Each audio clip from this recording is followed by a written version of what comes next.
Hello everyone. आज के session में हम लोग डिस्कस करेंगे थ्रेसिंग के बारे में।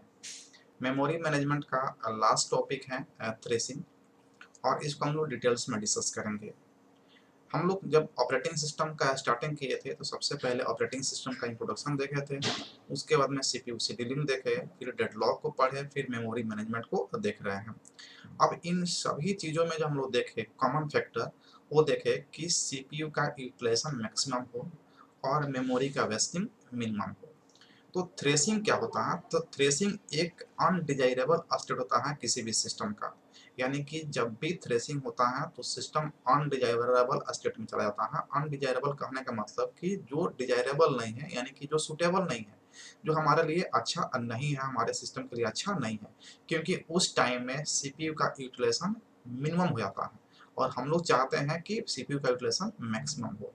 तो अनडिजायरेबल स्टेट में जाने का कंडीशन क्या होता है? तो हम लोग चाहते क्या है कि degree of multi programming maximum हो। डिग्री ऑफ मल्टी प्रोग्रामिंग का मतलब होता है कि रेडी क्यू में मैक्सिमम नंबर ऑफ प्रोसेस आकर के पहले से रहे, जिससे कि जब भी कोई प्रोसेस अगर इनपुट आउटपुट के लिए जाता है तो हम किसी अदर प्रोसेस को लोड कर देंगे सीपीयू पे और एग्जीक्यूशन होगा और हमारा सीपीयू कैलकुलेशन मैक्सिमम हो जाएगा।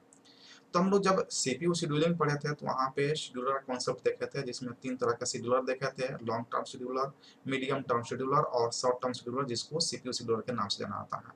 तो वहाँ पे हम लोग देखे थे degree of multi programming control कर सकता है लॉन्ग टर्म शेड्यूलर, और थ्रेसिंग का डायरेक्टली संबंध है डिग्री ऑफ मल्टी प्रोग्रामिंग से।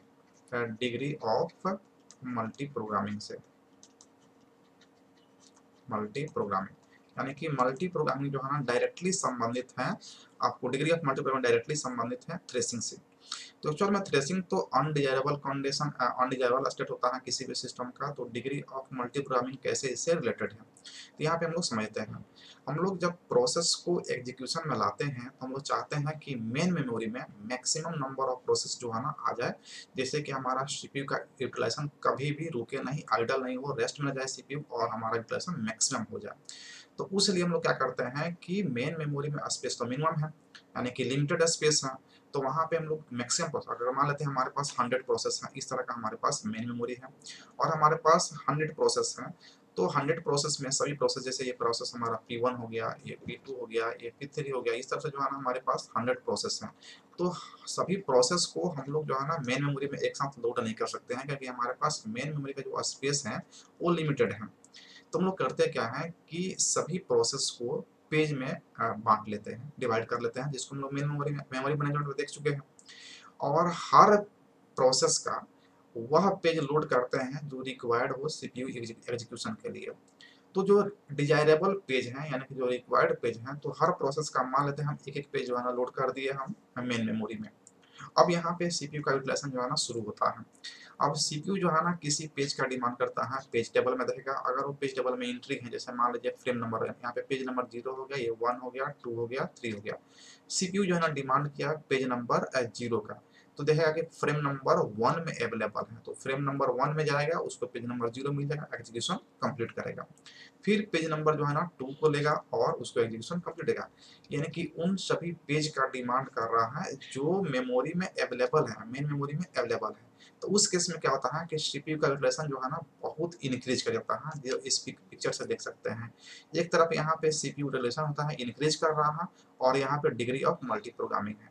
तो डिग्री ऑफ मल्टी प्रोग्रामिंग में हम लोग क्या किए कि जितने भी प्रोसेस हैं सभी प्रोसेस की एक एक पेज को लोड कर दिए मेन मेमोरी में। तो हम कहेंगे कि हमारे पास 100 प्रोसेस लोड है, लेकिन सभी प्रोसेस का होल पेज लोड नहीं है, एक एक पेज ही लोड है। अब एक केस ऐसा आता है कि जनरल केस, जो सबसे बेटर केस आप समझ सकते हैं कि उसी पेज का डिमांड करे सीपीयू जिस पेज की आवश्यकता है एग्जीक्यूशन के लिए, और वो सभी पेज मेन मेमोरी में अवेलेबल है।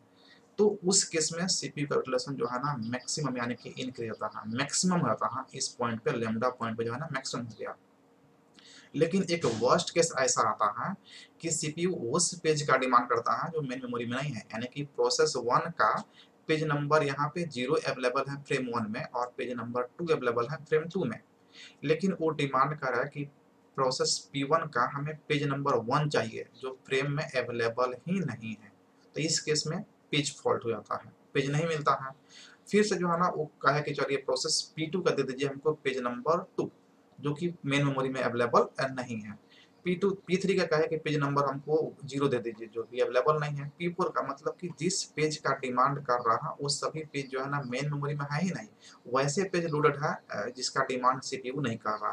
तो ये वर्स्ट केस होता है। और इस केस में क्या होता है कि सीपीयू जो है ना अब ये एग्जीक्यूशन छोड़ करके वो चला जाता है सेकेंडरी मेमोरी में, और सेकेंडरी मेमोरी में से सारे प्रोसेस के रिक्वायर्ड पेज को मेन मेमोरी में लोड करता है। तो उस समय प्रोसेस का एग्जीक्यूशन नहीं हो रहा है और वहां पर सीपीयू का यूटिलाइजेशन मिनिमम होता है, और यहाँ से जो है ना इसका यूटिलाइजेशन डिग्रेड करता है, कंप्लीटली जो है ना नीचे की तरफ गिर जाता है, जो कि आपको चार्ट के माध्यम से दिखाया जा रहा है कि यहाँ पर आप देखिए जब बेस्ट केस होता है तो यहाँ पे सीपीयू यूटिलाइजेशन जो है ना मैक्सिमम हो गया, यहाँ पे उसी पेज का डिमांड कर रहा है जो मेन मेमोरी में अवेलेबल है।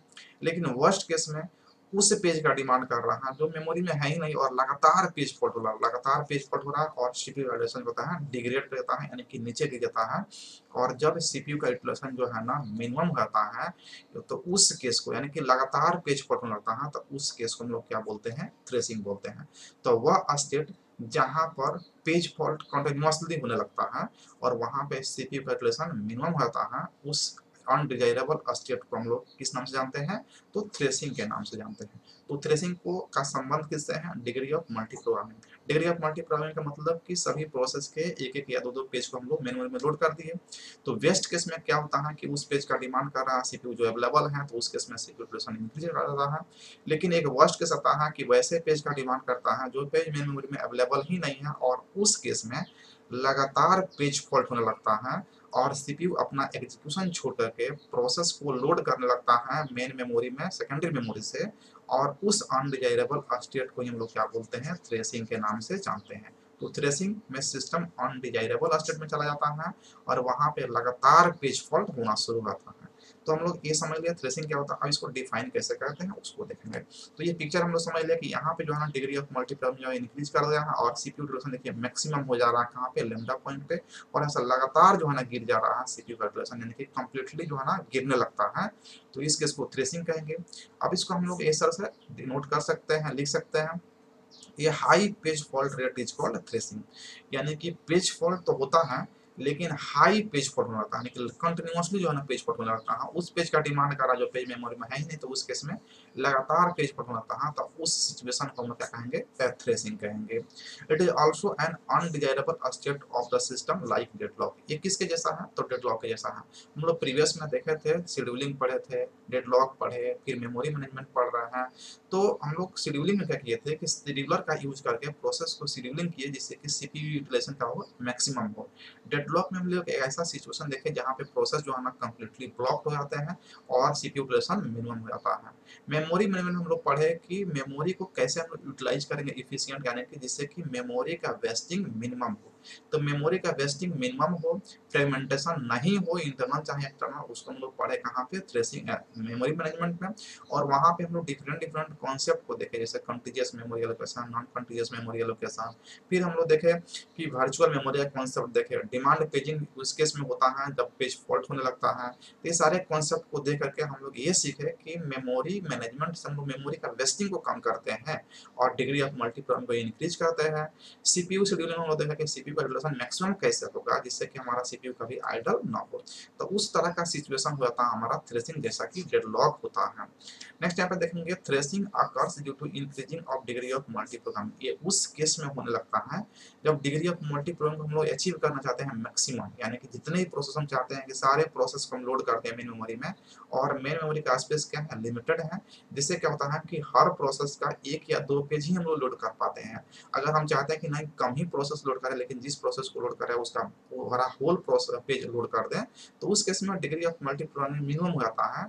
लेकिन हम लोग का टारगेट क्या है कि डिग्री ऑफ मल्टीप्रोग्रामिंग को मैक्सिमम रखें। तो डिग्री ऑफ मल्टीप्रोग्रामिंग मैक्सिमम रखने के चक्कर में क्या होता है कि यहाँ पे थ्रेसिंग होने लगता है। Lack of frames in main memory cause thrashing, यानी कि अगर आपके मेन मेमोरी में फ्रेम की संख्या कम है तो वहां भी जो है ना थ्रेसिंग होने के चांसेस रहता है, क्योंकि बहुत कम आप पेज को लोड कर पाते हैं मेन मेमोरी में। To prevent thrashing we must provide process with many frames as they we need. यानी कि प्रिवेंट का आप चाहते हैं कि हम थ्रेसिंग को रोक दें, तो हम वो सारे पेज को लोड करें मेन मेमोरी में जिस पेज की रिक्वायरमेंट है एग्जीक्यूशन करने के लिए सीपीयू को। अगर सीपीयू जिस पेज का डिमांड कर रहा और वो सारे पेज जो है ना अगर मेन मेमोरी में है तो थ्रेसिंग की कभी संभावना ही नहीं होगा, यानी कि सीपीयू का यहाँ मैक्सिमम यूटिलाइज हो जाएगा। लेकिन वर्स्ट केस में क्या होता है, थ्रेसिंग होने लगता है, लगातार पेज फॉल्ट होने लगता है। तो सिंपल में कहें कि अगर आपका थ्रेसिंग क्या है, तो थ्रेसिंग को हम लोग सिंपली कर सकते हैं, जब हाई पेज फॉल्ट रेट होता है तो उसको थ्रेसिंग कहेंगे। ये एक अनडिजायरेबल सिचुएशन है, जैसा कि डेडलॉक होता है और degree of multi programming increase करते हैं तो हम लोग का थ्रेसिंग जो होने लगता है, या आप कह सकते हैं फ्रेम की कमी होता है मेन मेमोरी में, जिससे कि हम प्रोसेस के बहुत कम पेज को लोड कर पाते हैं, उसके इसमें भी थ्रेसिंग होता है।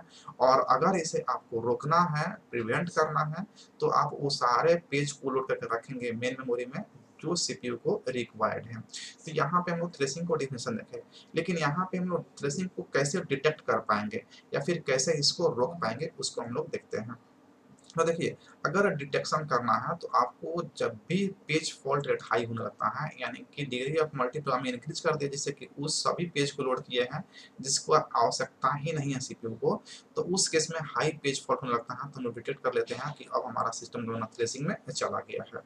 और अगर आपको रोकना है तो आप सिंपल सा करेंगे कि उन सभी पेज को आप यहाँ पे प्रोवाइड कर देंगे जो पेज सीपीयू मांग रहा है, डिमांड कर रहा है, तो यहाँ पे पेज फॉल्ट रुक जाएगा और वहाँ पे सीपीयू का यूटिलाइजेशन मैक्सिमम हो जाएगा और थ्रेसिंग में कभी सिस्टम जाएगा ही नहीं। अब इसका हम लोग देखते हैं यहाँ पे कॉज ऑफ थ्रेसिंग, क्या कारण है। तो कारण है high degree of multi programming. कारण क्या होता है, पर्पस क्या होता है कि जितने भी प्रोसेस हमारे पास ना सारे प्रोसेस को हम लोग लोड कर पाए, तो सारे होल प्रोसेस को तो लोड कर नहीं पाएंगे। कारण क्या है, क्योंकि मेन मेमोरी का साइज क्या है, हमारा लिमिटेड है।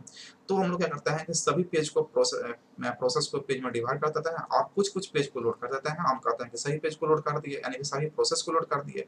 क्या सही प्रोसेस के होल प्रोसेस को पेज को लोड कर पाए? नहीं, सभी प्रोसेस के कुछ कुछ पेज को लोड कर पाए। सिंपल सा वही कंडीशन है कि जैसा कि आप सिंपल में समझ सकते हैं कि हम लोग को फोर्थ सेमेस्टर सीएससी में जो है ना पांच पेपर पढ़ना है, 5 पेपर पढ़ना है।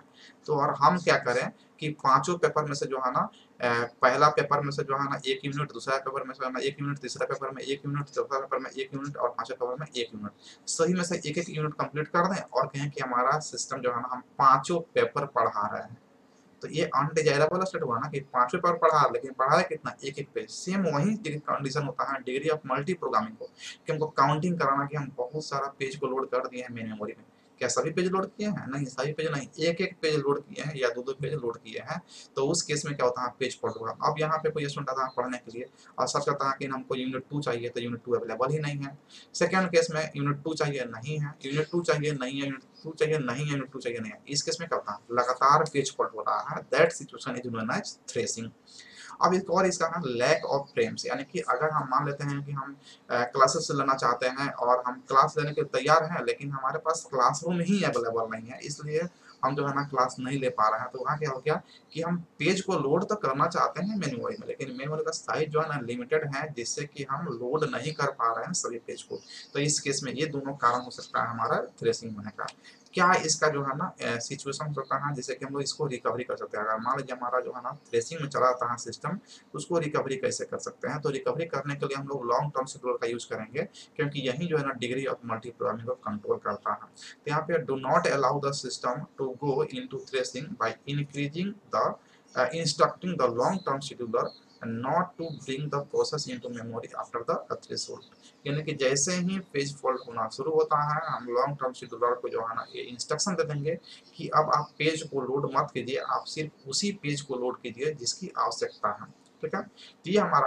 अब यहाँ पे दोनों शेड्यूलर का आवश्यकता पड़ता है। जैसे मान लीजिए कि हम यहाँ पे प्रोसेस जो है ना, प्रोसेस P1 का जो है ना पेज नंबर 1, प्रोसेस P2 का पेज नंबर 1, प्रोसेस P3 का पेज नंबर 1, प्रोसेस P4 का पेज नंबर 1, इस तरह से जो हम लोड कर दिए बहुत सारे प्रोसेस।